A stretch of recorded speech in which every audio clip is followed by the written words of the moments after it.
ಘಟನೆ ಬಗ್ಗೆ ಹೇಳೋದಾದ್ರೆ ಅಂದ್ರೆ ಜೈಲಲ್ಲಿ ಎಷ್ಟು ದಿನ ಇರಬೇಕಾಯ್ತು ಮ್ಯಾಮ್, ಹೇಗಿತ್ತು ಆ ದಿನಗಳು ಅಂತ? ಅಂದ್ರೆ ನೀವು ಮಾಡದೇ ಇರೋ ತಪ್ಪಿಗೆ ನೀವು ಶಿಕ್ಷೆ ಅನುಭವಿಸಿದ್ದೀರಾ, ಜೊತೆಗೆ ಅವ್ರಿಗೆ ನ್ಯಾಯವನ್ನು ಕೂಡ ಕೊಡಿಸಿದ್ದೀರಾ. ಸೊ ಆ ಘಟನೆ ಬಗ್ಗೆ ಹೇಳೋದಾದ್ರೆ ಮೇಡಮ್, ನಮ್ಮ ಅದೃಷ್ಟಕ್ಕೆ ಏನಾಯಿತು ಅಂತಂದರೆ ನಮಗೆ ಬೇಲಾಯಿತು, ಪುಣ್ಯಕ್ಕೆ ನಮಗೆ ಜೈಲು ಆಗಲಿಲ್ಲ.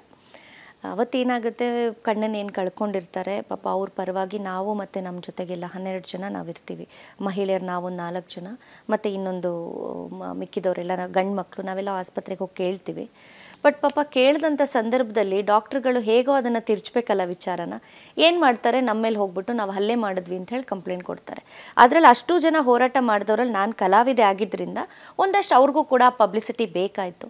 ಅವತ್ತಿನ ದಿನಕ್ಕೆ ಎಲ್ಲ ಒ ಪಿ ಡಿಗಳು, ಬೆಂಗಳೂರಲ್ಲಿ ಇರುವಂಥ ಎಲ್ಲ ಗೌರ್ಮೆಂಟ್ ಆಸ್ಪತ್ರೆಗಳು ಒ ಪಿ ಡಿಗಳನ್ನು ಕ್ಲೋಸ್ ಮಾಡ್ಕೋತಾರೆ ಡಾಕ್ಟ್ರುಗಳು. ಅಶ್ವಿನಿ ಗೌಡ ಅರೆಸ್ಟ್ ಆಗಬೇಕು, ಅಶ್ವಿನಿ ಗೌಡ ಅರೆಸ್ಟ್ ಆಗಬೇಕು. ಯಾಕೆ ಅರೆಸ್ಟ್ ಆಗಬೇಕು? ಯಾಕೆ 22 ಜನಕ್ಕೆ ಕಣ್ ಕಳ್ಕೊಂಡಿರೋರು ಪರವಾಗಿ ಕೇಳಿದಕ್ಕೆ ಅಶ್ವಿನಿ ಗೌಡ ಅರೆಸ್ಟ್ ಆಗಬೇಕಾ? ಅಲ್ಲ, ಯಾಕೆಂದರೆ ಇವ್ರದ್ದು ಆಚೆ ಬಂದ್ಬಿಡುತ್ತಲ್ಲ. ಇವ್ರು ಆಪ್ರೇಷನ್ ಮಾಡಿ ಈ ಥರ ಆಗಿದೆ ಅಂದರೆ ಡಾಕ್ಟ್ರುಗಳೆಲ್ಲ ಹೋಗ್ಬೇಕಲ್ಲ ಜೈಲಿಗೆ. ಹಾಗಾಗಿ ಅಶ್ವಿನಿ ಗೌಡನೇ ಅಪರಾಧಿ ಅಂತ ಕ್ರಿಯೇಟ್ ಮಾಡಿಬಿಟ್ರೆ ಎಲ್ಲ ಡೈವರ್ಟ್ ಆಗಿಬಿಡುತ್ತಲ್ಲ ಅಂತ ಹೇಳಿ ಬೇರೆ ಥರನೇ ನಮ್ಮ ಮೇಲೆಲ್ಲ FIR ಮಾಡಿಸಿ ಹಲ್ಲೆ ಮಾಡಿದ್ರು, ಹಂಗೆ ಮಾಡಿದ್ರು, ಹಿಂಗೆ ಮಾಡಿದ್ರು ಅಂತ ಏನೇನೋ ಕಂಪ್ಲೇಂಟ್ ಕೊಟ್ಟರು. ಆದರೆ ಅದೃಷ್ಟವಶಾತ್ ನಮ್ಮ ಜೊತೆಗೆ 22 ಜನ ಕಣ್ಣನ್ನು ಕಳ್ಕೊಂಡಿರುವಂಥವ್ರು ತುಂಬ ಗಟ್ಟಿತನದಿಂದ ನಿಂತ್ಕೊಂಡ್ರು. ಮತ್ತು ಅವತ್ತಿನ ನ್ಯಾಯಾಧೀಶರು ಇವ್ರಿಗೆ ಬೇಲನ್ನು ಕೊಡ್ತಾ ಇದ್ದೀನಿ ಅಂತ ಹೇಳಿ ನಮಗೆ ಬೇಲನ್ನು ಕೊಟ್ಟಂಥದ್ದು. ಇವತ್ತಿಗೂ ನಾನು ಆ ಕೇಸ್ಗೆ ಓಡಾಡ್ತಾ ಇದ್ದೀನಿ.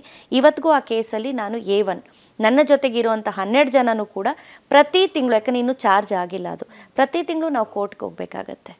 ಹಾಗಾಗಿ ಹೋರಾಟಗಾರ ಜೀವನ ಅನ್ನೋಂಥದ್ದು ಅಷ್ಟು ಸುಲಭ ಅಲ್ಲ ಮೇಡಮ್, ಅದು ಹಾಗಿತ್ತು. ಒಂದು ವಾರದಿಂದ ಟ್ರೈ ಮಾಡ್ತಾನೆ ಯಾವಾಗ ಕೇಳಿದ್ರು ಹೌದು. ಎಷ್ಟು ಕೇಸ್ಗಳಿರ್ಬೋದು ಮೇಡಮ್? ನಾನು ಹೇಳ್ತೀನಲ್ಲ, ಕೆಲವರು ಜವಾಬ್ದಾರಿಗಳನ್ನು ತಗೊಳ್ಳೋದ್ರಿಂದ ತುಂಬ ಸರಿತಾರೆ. ಕೆಲವ್ರಿಗೇನು ಅಂತಂದರೆ ದುಡ್ಡು ಬೇಕು, ಆಸ್ತಿ ಬೇಕು, ಎಲ್ಲವನ್ನ ಕಟ್ ಮಾಡಿ ಒಂದು ಕೇಕ್ನ ಕೊಟ್ಟರೆ ನಾನು ಬರೀ ಕಟ್ ಮಾಡಿದ್ದನ್ನು ತಿನ್ನಬೇಕು ಅಂತ ಆಸೆ ಪಡೋರು ಜಾಸ್ತಿ. ಬಟ್ ಅದನ್ನು ಮಾಡೋದ್ರಲ್ಲಿ ಒಂದಷ್ಟು ಸಮಯ ತೊಗೊಳುತ್ತೆ. ಈಗ ನಮ್ಮ ತಂದೆಯವ್ರು ನಮ್ಮನ್ನು ಬಿಟ್ಟು ಹೋಗೋಕ್ಕಿಂತ ಮುಂಚೆ ನನಗೊಂದಷ್ಟು ಜವಾಬ್ದಾರಿಗಳನ್ನ ಕೊಟ್ಟಿದ್ರು ನಮ್ಮ ತಂದೆ. ಯಾಕೆಂದರೆ ಅವ್ರು ಇಲ್ಲೆಲ್ಲನೂ ಕೂಡ ಒಂದಷ್ಟು ಪ್ರಾಪರ್ಟೀಸ್ನ ನಮ್ಮ ತಂದೆ ಮಾಡಿದರು. ಆವಾಗಿಂದ ಕೂಡ ಅವ್ರು ತುಂಬ ಅನುಕೂಲಸ್ಥರೇನೆ. ನಮ್ಮ ತಂದೆ ಏನು ರಾಜಕಾರಣಕ್ಕೆ ಬಂದು ದುಡ್ಡು ಮಾಡಿದಂಥದ್ದು ಏನೂ ಇಲ್ಲ. ಇಡೀ ಊರಲ್ಲಿ ಕೇಳಿದ್ರೆ ನಿಮಗೆ ಗೊತ್ತಾಗುತ್ತೆ ನಮ್ಮ ತಂದೆ ಎಂಥ ವ್ಯಕ್ತಿತ್ವ ಅಂಥೇಳಿ. ಯಾಕಂದರೆ ಅವ್ರು ಮನ್ಸು ಮಾಡಿದ್ದಿದ್ರೆ ಬಹುಶಃ ನಮ್ಮ ತಂದೆ MLA ಕೂಡ ಆಗ್ಬೋದಾಗಿತ್ತು. ಅವರು ಒಳ್ಳೆತನನೇ ಅವ್ರಿಗೆ ಮುಳುವಾಯಿತು ಅಷ್ಟೇ ನಮ್ಮ ತಂದೆಗೆ. ಆದರೂ ಜನರನ್ನ ತುಂಬ ಜನನ ಸಂಪಾದನೆ ಮಾಡಿದ್ದಾರೆ ನಮ್ಮ ತಂದೆ. ಅನುಕೂಲಸ್ಥರೇ ಆಗಿದ್ದರಿಂದ ಒಂದಷ್ಟೆಲ್ಲ ನಾನು ಹೇಳಿದಾಗೆ ಪ್ರಾಪರ್ಟಿಗಳಿದೆ, ಬಟ್ ಎಲ್ಲ ಕೇಸ್ಗಳಿದೆ, ಎಲ್ಲ ಇದೆ. ಆ ಕೇಸ್ಗಳ ಜವಾಬ್ದಾರಿ ಎಲ್ಲ ನಾನು ತೊಗೊಂಡಿದ್ದೀನಿ. ನಮ್ಮ ತಂದೆಗೆ ನಾನು ಪ್ರಾಮಿಸ್ ಮಾಡಿದ್ದೆ, ಅಪ್ಪ ನಾನು ಓಡಾಡ್ತೀನಿ, ನಾನು ಮಾಡ್ತೀನಿ. ಆಗ ಅವರು ಕೂಡ ಹೇಳಿರಲಿಲ್ಲ, ನನ್ನ ಮಗಳು ಧೈರ್ಯವಂತೆ, ಮುನ್ನುಗ್ತಾಳೆ, ಮಾಡ್ತಾಳೆ. ಮತ್ತು ನನ್ನ ಮಗಳು ಕೊಟ್ಟಿದ್ದೀನಿ ಒಂದು ಕೆಲಸ ಅಂದಾಗ ಯಾವುದೂ ಭೇದ ಭಾವ ಇಲ್ಲದೆ ಮುಂದೆ ನಾನು ಇಲ್ಲ ಅಂದರೂ ಕೂಡ ಎಲ್ಲವನ್ನ ಒಂದು ರೀತಿಲಿ ಸಮವಾಗಿ ತೂಗಿಸ್ಕೊಂಡು ಹೋಗ್ತಾಳೆ ಅನ್ನೋ ಒಂದು ಭರವಸೆ ನಮ್ಮ ತಂದೆಗಿತ್ತು. ಹಾಗಾಗಿ ಇವತ್ತು ಎಲ್ಲ ಪ್ರಾಪರ್ಟಿ ಕೇಸ್ಗಳು ಮತ್ತು ನಮ್ಮ ಹೋರಾಟದ ಕೇಸ್ಗಳು ಎಲ್ಲ ಸೇರಿ ಒಂದು 22-23 ಕೇಸ್ಗಳಿದೆ ಮೇಡಮ್. ಹಾಗಾಗಿ ನೀವು ಫೋನ್ ಮಾಡಿದಾಗಲೆಲ್ಲ ನಾನು ಕೋರ್ಟಲ್ಲಿದ್ದೀನಿ ಅಂತ ಹೇಳ್ತೀನಿ. ತುಂಬ ಚಿಕ್ಕ ವಯಸ್ಸು ನನಗೇನು, ಈಗ ನಾವು ಸೀರಿಯಲಲ್ಲಿ ಆ್ಯಕ್ಟ್ ಮಾಡೋವಾಗ ತುಂಬ ಜನ ನಾವು ದೊಡ್ಡ ದೊಡ್ಡ ಪಾತ್ರಗಳನ್ನ ಮಾಡೋವಾಗ ತುಂಬ ಏಜ್ ಆಗಿದೆ ಅಂತ ಅನ್ಕೋಬೋದು. ಬಟ್ ನಾನೇನಿನ್ನೂ ಯಂಗ್ಸ್ಟರ್ ಕೂಡ ಅಲ್ಲ, I am in the mid age. But ತುಂಬ ದೊಡ್ಡ ಜವಾಬ್ದಾರಿಗಳನ್ನ ನಾನು ನಿಭಾಯಿಸ್ತಾ ಇದ್ದೀನಿ ನನ್ನ ಲೈಫಲ್ಲಿ. ಈ ಕಡೆ ತಾಯಿ ಆಗಿದ್ದೀನಿ, ಈ ಕಡೆ ನನ್ನ ತಾಯಿಗೆ ಒಳ್ಳೆ ಮಗಳಾಗಿದ್ದೀನಿ, ಆಮೇಲೆ ಒಬ್ಬ ಹೋರಾಟಗಾರ್ತಿ ಆಗಿದ್ದೀನಿ, ಒಬ್ಬ ಕಲಾವಿದೆ ಆಗಿದ್ದೀನಿ. ಒಂಥರ ಏನು ಹೇಳ್ತಾರೆ, ಈ ಲಾಯರ್ ಅಂತ ಹೇಳ್ತಾರಲ್ಲ, LLB ಮಾಡದೇ ಇದ್ದರೂ ಕೂಡ ಲಾಯರ್ಗಳು ಎಷ್ಟು ದಿನ ಇರ್ತಾರೋ ನಾನು ಒಂಥರ ಕೋರ್ಟಲ್ಲಿ ಅಷ್ಟು ದಿನ ಇರ್ತೀನಿ. ನಾನು ಒಂಥರ ನನ್ನ ಲಾಯರ್ ಅಂತಲೇ ಕರ್ಕೋಬೇಕೇನೋ. ಸೊ ಎಲ್ಲವೂ ಆಗಿದ್ದೀನಿ. ಸೊ ತುಂಬ ಮಲ್ಟಿ ಟಾಸ್ಕಿಂಗ್ ಮಾಡ್ತಾ ಇರ್ತೀನಿ ಮೇಡಮ್. ನಾನು ಸುಮ್ಮನೆ ಅಂತೂ ಕೂತ್ಕೊಳ್ಳೋದಿಲ್ಲ. ತುಂಬ ದೊಡ್ಡ ಜವಾಬ್ದಾರಿಗಳನ್ನ ತಲೆ ಮೇಲೆ ಹೊತ್ಕೊಂಡು ನಿಭಾಯಿಸ್ತಾ ಇದ್ದೀನಿ. ಈ ಹೋರಾಟಗಾರ್ತಿಯರು ಅಂತಂದಾಗ ಒಂದು ತಪ್ಪು ಕಲ್ಪನೆ ಇರುತ್ತೆ, ಇವರೆಲ್ಲ ಬಂದು ಸುಮ್ಮನೆ ಪ್ರೊಟೆಸ್ಟ್ ಮಾಡೋದು, ಕನ್ನಡದ ಪರ ಲೈಕ್ ದುಡ್ಡು ಮಾಡೋದಕ್ಕೆ ಈ ತರ ಎಲ್ಲ ಮಾಡಿದ್ದಾರೆ, ರೋಲ್ ಕಾಲ್ಗಳು ಮಾಡ್ತಾರೆ ಅಂತ ಹೇಳ್ಬಿಟ್ಟು. ಆದ್ರೆ ನೀವು ಇಷ್ಟು ಅನುಕೂಲಸ್ಥರು ಅಂತ ಹೇಳ್ಬಿಟ್ಟು ಯಾರಿಗೂ ಗೊತ್ತೇ ಇಲ್ಲ, ಈಗ ಸ್ವಲ್ಪ ಗೊತ್ತಾಗ್ತಾ ಇದೆ. ಸೊ ಆ ಒಂದು ತಪ್ಪು ಕಲ್ಪನೆ ಬಗ್ಗೆ ಏನು ಹೇಳ್ತೀರಾ ಮೇಡಮ್? ನಾನು ಹೇಳಿದ್ನಲ್ಲ, ತಂದೆ ತಾಯಿ ಎಲ್ಲ ನಮಗೆ ಕೊಟ್ಟಿದ್ದಾರೆ, ಎಲ್ಲ ಸವಲತ್ತುಗಳನ್ನ ಕೊಟ್ಟಿದ್ದಾರೆ. ಆದರೆ ಅಶ್ವಿನಿ ಗೌಡ ಎಷ್ಟು ಸ್ವಾಭಿಮಾನಿ ಅಂದರೆ, ನಾನು ಯಾವತ್ತೂ ನಮ್ಮ ತಂದೆ ತಾಯಿ ಹೆಸರನ್ನು ಹೇಳಿಕೊಂಡು ನಮ್ಮ ತಂದೆ ತಾಯಿಯ ದುಡ್ಡಲ್ಲಿ ನಾನು ಬದುಕಬೇಕು ಅಂತ ನಾನು ಅಂದ್ಕೊಂಡ ವ್ಯಕ್ತಿಯೇ ಅಲ್ಲ ನಾನು. ಇವತ್ತು ನನ್ನದೇ ಆದಂಥ ವೃತ್ತಿ ಬದುಕಿದೆ.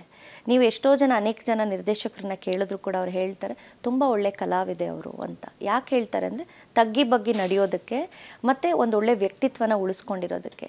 ಮೇಡಮ್, ಮೇಡಮ್ ನಾನು ಫಿನಾನ್ಷಿಯಲಿ ಈ ಕಡೆ ತುಂಬಾ ಸ್ಟ್ರಾಂಗ್ ಆಗಿದ್ದೀನಿ, ಆದರೆ ಯಾವತ್ತೂ ತಂದೆ ತಾಯಿ ದುಡ್ಡಲ್ಲಿ ಮಜಾ ಮಾಡೋವಂಥ ಹೆಣ್ಮಗಳು ನಾನಲ್ಲ.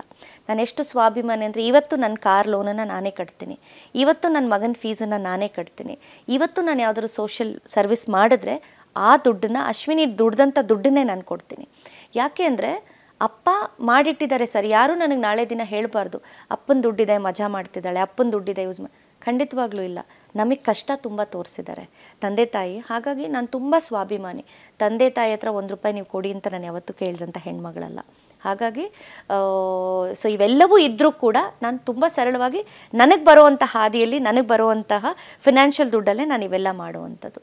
ಅನೇಕರಿಗೆ ಏನು ತಪ್ಪು ಕಲ್ಪನೆ ಇರುತ್ತೆ ಅಂದರೆ ಹೋರಾಟಗಾರರು ಅಂದರೆ ಇದನ್ನೇ ವೃತ್ತಿ ಮಾಡ್ಕೊಂಬಿಟ್ಟಿರ್ತಾರೆ ಅನ್ನೋದು ತುಂಬ ಜನಕ್ಕೆ ಮೈಂಡಲ್ಲಿರುತ್ತೆ. ಬಟ್ ನಾನು ಹೇಳೋದು ಇರಬಹುದೇನೋ, ನಾನು ಎಲ್ಲರನ್ನೂ ಒಂದೇ ತಕ್ಕಡಿಲಿ ನಾನು ಹಾಕೋದಕ್ಕೆ ಇಷ್ಟಪಡಲ್ಲ. ನಾನು ಯಾವಾಗಲೂ ಡಾಕ್ಟರ್ ರಾಜ್ಕುಮಾರ್ ಅವ್ರನ್ನ ತುಂಬ ಇಷ್ಟಪಡುವಂಥದ್ದು, ಅವ್ರ ಆದರ್ಶಗಳನ್ನ ಪಾಲಿಸುವಂಥದ್ದು. ನಾವು ಅವರ ಒಂದು ಗೋಕಾಕ್ ಚಳುವಳಿ ಆಗ್ಬೋದು, ಅವ್ರಿಗೆ ಕನ್ನಡದ ವಿಚಾರದಲ್ಲಿ ಇದ್ದಂಥ ಅಭಿಮಾನ ಆಗ್ಬೋದು, ಕನ್ನಡಿಗರ ಮೇಲೆ ಇದ್ದಂಥ ಅಭಿಮಾನ ಆಗ್ಬೋದು, ಇವೆಲ್ಲ ನಾನು ಫಾಲೋ ಮಾಡ್ತಾ ಬರ್ತೀನಿ.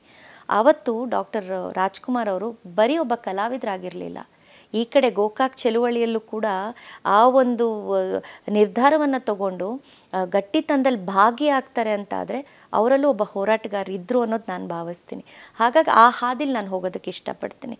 ಬಹುಶಃ ಅವರು ಅವತ್ತು ಯೋಚನೆ ಮಾಡಿದ್ದಿದ್ರೆ ಮುಖ್ಯಮಂತ್ರಿಗಳಾಗ್ಬೋದಾಗಿತ್ತು, ಆಗಲಿಲ್ಲ. ಬಹಳಷ್ಟು ಗೊತ್ತಿಲ್ಲದೆ ತುಂಬ ಸಮಾಜಮುಖಿ ಕೆಲಸಗಳನ್ನ ಡಾಕ್ಟರ್ ರಾಜ್ಕುಮಾರ್ ಅವ್ರ ಟ್ರಸ್ಟಿಂದನೂ ಮಾಡಿದ್ದಾರೆ, ಅವರು ಮಾಡಿದ್ದಾರೆ. ಅವ್ರ ಕುಟುಂಬದವರು ಅಷ್ಟೇ ಎಲ್ಲೂ ಹೇಳ್ಕೊಳ್ಳಲ್ಲ, ಆದರೆ ಮಾಡ್ತಾ ಹೋಗ್ತಾರೆ. ಹಾಗೆ ಆ ಥರದ ವ್ಯಕ್ತಿತ್ವವನ್ನು ಇಟ್ಕೋಬೇಕು. ಡಾಕ್ಟರ್ ರಾಜ್ಕುಮಾರ್ ಅವ್ರಿಗೆ ಏನಿರಲಿಲ್ಲ, ಅವ್ರಿಗೆ ಬೇಕು ಅಂದಿದ್ರೆ ಏನು ಬೇಕೋ ಅವ್ರು ಮಾಡ್ಬೋದಾಗಿತ್ತು. ಆದರೆ ಸರಳ ವ್ಯಕ್ತಿತ್ವವನ್ನು ಇಟ್ಕೊಂಡು ಬೆಳೆದಂಥ ಕಲಾವಿದರು ಅವರು. ಹಾಗಾಗಿ ನಾವು ಅವ್ರನ್ನ ಪಾಲಿಸೋದ್ರಿಂದ ಒಂದಿಷ್ಟಾದರೂ ಅವ್ರನ್ನ ಪಾಲಿಸೋಣ ಅನ್ನೋದು ನನಗಿರೋವಂಥದ್ದು.